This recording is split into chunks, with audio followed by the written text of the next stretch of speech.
Dilawan ka ba? Siyempre. Favorite color ko kaya yung yellow. Lakas kasi maka Bright shiny day ng everything. So dahil yellow ang ating damit, yellow din na bouquet ang gagawin natin. dilaw na yellow roses. So yun lang guys, ginagamit ko lang tong pantanggal ng tinik-tinik. Siyempre para hindi tayo matinik mamaya. Alam mo na, Pasyakat pag natinik. parang yung trabaho mong sip-sip. Amo nyo. Tinik siya sa lalamunan mo. Anyways, Siyempre gagamit tayo ng masinjana. para hindi magdikit-dikit yung mga rosas natin. para bumuka ng bonggam-bongga. Bonggam-bongga para si Bongbong. Nagiging political. So yun guys, gagamit din tayo ng scotch tape para ma-secure. hindi magiwa-hiwalay ang mga bouquet na ginagawa natin. Tsaka madali kasing gamitin yung scotch tape Kesa sa iba. Kalimita kasi straw yung ginagamit or panali. Ako, ever since kasi nung naging florist ako, itinuro sa akin ng technique kung paano gumawa ng bouquet. Scotch tape na talaga yung ginagamit namin. Anyways guys, comment down below kung meron kayong mga ideas kung ano ang mga ginagamit nyo sa bouquet nyo. At syempre, we will not forget ang ating eucalyptus bunny. Yes, it right, it is. Eucalyptus bunny, pero hindi yung bunny na Makati, ha? Ito legit na Makati. Yung tropa mo. Charlotte! Itong tree fern. Ako pag nadadampi ito sa porcelain skin ko, porcelain! Burug-burug nga yung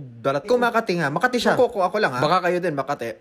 So yun nga, guys, lalagyan lang muna natin ng tree fern. Kasi pampalaki din to ng bouquet. Siyempre, diba? Sino ba naman may gusto ng Juts na. Okay. At medyo mahaba yung pinakailalim niya. Huy! Itong stem. So, puputulin natin Sa siya. tamang at saktong size na gusto nyo. At syempre, lalagyan natin siya ng pambalot. Ang trip na trip ko linalagay ay Itong black na plastic. yes! Ito kasi uso dito sa Saudi Arabia. Sa Pilipinas, pag linagay mo to, As daw maka-Halloween. pangpatay daw. Bigay daw sa Puntod. Pero dito kasi, As daw maka-elegant tong black na pambalot. So, ito yung rene-request ng mga customer namin. Siyempre, iba-iba tayo ng kultura. ang kultura dyan iba, ang kultura dito iba. Dito yung mga lalaki pa naghahaw kamay, best friend lang o kaya magkapatid. pero sa Pilipinas pa nagawak kamay yung lalaki pa. Takto, magjowa yun. Anyways, ay gagamit tayo ng sponge para medyo tumayo. Yung ano. Siyempre, itong bouquet natin. Ang maganda na rin na lagyan natin ng sponge para magtagal itong bouquet natin. na mas matagal pa sa relasyon nyo. Ang boyfriend mo Makati pa sa gabi. Itchy. So, yun na nga, balutan na natin siya. Siyempre, ng black na pambalot ulit. And wait, there's more. Siyempre, gagamit tayo ng scotch tape para ma-secure ito. At syempre, mag-double layer tayo ng pambalot. And huwag na tayo lumayo. Black na rin ang gamitin natin. Pero mas tipid ito. Bali, gumamit ako ng one sheet of covering and hinati-hati ko to sa apat. Opo, mga B. Tapos yan, linalagay lang natin isa-isa. Tupi, lagay. Tupi, lagay. O yan, di ba? Tapos na. Siyempre, white na ribbon ang ilalagay natin. Kasi wala akong yellow na ribbon So, white na lang para mag-complement doon sa pambalot. So, as you can see, what to see, Kaskas mo, biglang sisindi. Char!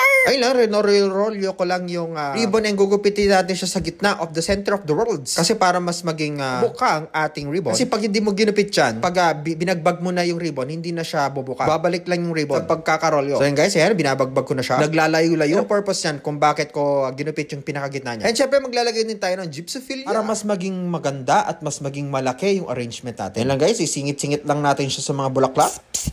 Sprayan na natin ang bouquet natin Para mas maging mukhang fresh. mamasa-masa ang ating bouquet. Di ba? Tapos na ang ating bouquet at naghahari muna na ang ating customer. Yun, gustong-gusto ng kunin ng customer. Tapos actually, pinagtatawanan ako dyan. Habang pinapanood ako, sabi niya, bakit kang humingiti? Ha? Siyempre para mag-smile-smile. Para maging positive ang ating buhay. So yun na nga, natatawa na ako. Tama na. Anyways, follow for more.